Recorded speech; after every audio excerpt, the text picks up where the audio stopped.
സ്വപ്നം കാണാനുള്ള അധികാരമൊന്നും ആരും എടുത്തു കളഞ്ഞിട്ടില്ല. അതുകൊണ്ട് അവർക്ക് സ്വപ്നം കാണാം. തെരഞ്ഞെടുപ്പ് ഫലം വരുന്നവരെ സ്വപ്നം കാണട്ടെ. അപ്പോഴാണ് അവർക്കതൊരു മലർപ്പൊടിക്കാരന്റെ സ്വപ്നമായിരുന്നു എന്ന് ബോധ്യപ്പെടുക. എപ്പോഴാണ് ഈ അനിൽ ബോസ് ഇത്ര കൃത്യമായിട്ട് ഈ മുഴുവൻ ആളുകളെയും വോട്ട് മനസ്സിലാക്കാനുള്ള യന്ത്രം അദ്ദേഹത്തിന്റെ കയ്യിൽ വന്നിട്ടുണ്ടായിരിക്കുന്നത്? നിങ്ങൾ മിണ്ടാതിരിക്കുക. അനിലെ രാഷ്ട്രീയ മാന്യത എന്ന് പറയുന്നത് ഞാനാ സംസാരിക്കുന്നേ. നിങ്ങൾ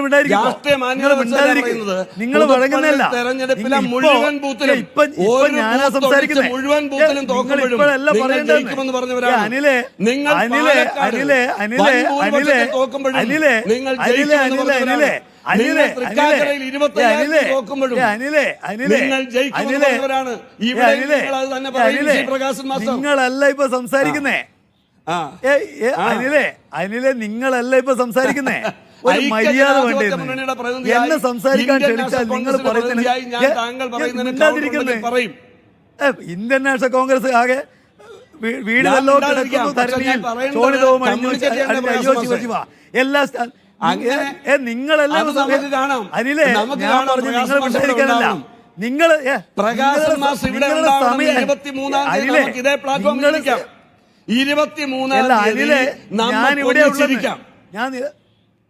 അനിലെ മര്യാദ കാണിക്കണം.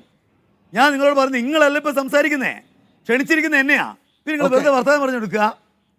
ഒരു മാന്യത വേണ്ടത് രാഷ്ട്രീയ നേതാക്കന്മാർക്ക്. നിങ്ങൾ എന്നെ ക്ഷണിച്ചതിന് ഈ സംസാരം മുഴുവൻ നടത്തിക്കൊണ്ടിരിക്കുന്നത് നിങ്ങൾ പറയുന്ന സകല വെളിപ്പെടുത്തൽ കേട്ടിട്ടുണ്ട്. ഒരു വർത്തമാനം ഞാൻ ആദ്യമായിട്ടല്ല പ്രകാശ് മാഷ ചർച്ചയ്ക്ക് ഞാൻ ആദ്യമായിട്ടല്ല പ്രകാശ് മാഷ സംസ്കാരമൊക്കെ ഞാൻ ചർച്ചകളിൽ എനിക്ക്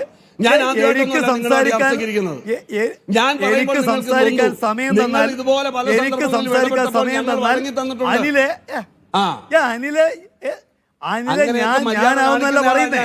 ഞാൻ പറയുന്നത് നിങ്ങൾ പറയുന്ന കാര്യം ഒരു ശബ്ദം മിണ്ടാതിരിക്കുന്നു. നിങ്ങളുടെ സമയം അല്ലത്. നിങ്ങൾ ഒരുപാട് കാര്യം പറഞ്ഞു. ഞാൻ ആ സമയത്ത് ഒരു അക്ഷരം ഉരിയാടിയിട്ടില്ല. എന്നെ സംസാരിക്കാൻ ക്ഷണിച്ചാൽ നിങ്ങൾ സംസാരിക്കുന്നത് ശരിയല്ല എന്നേ ഞാൻ പറഞ്ഞിട്ടുള്ളൂ. അതൊരു മര്യാദയല്ല. അനിൽ ബോസിന് എന്ത് പറയുന്നതിലും എനിക്ക് യാതൊരു എതിർപ്പില്ല. പിന്നെ അനിൽ ബോസിന് കൂടുതൽ സ്വപ്നം കാണാനുള്ള അവകാശം ഞാൻ നിഷേധിക്കുന്നേ. എഴുതി വെക്കുന്നവിടെ എന്നോട് പറയാനുള്ള കാര്യം എഴുതി വെച്ചോന്ന്. അനിൽ ബോസെ നിങ്ങൾ എന്നോട് പറയാനുള്ള കാര്യം എഴുതി വെച്ചോന്ന്. നിങ്ങൾക്ക് സമയം തരൂല്ലേ? അപ്പൊ സംസാരിച്ച പോരെ? എന്തൊരു ഏർപ്പാടാണിതെന്ന്. നിങ്ങൾ എനിക്ക് സംസാരിക്കുന്ന സമയത്ത് നിങ്ങൾ സംസാരിക്കുന്ന ന്യായം എന്താ?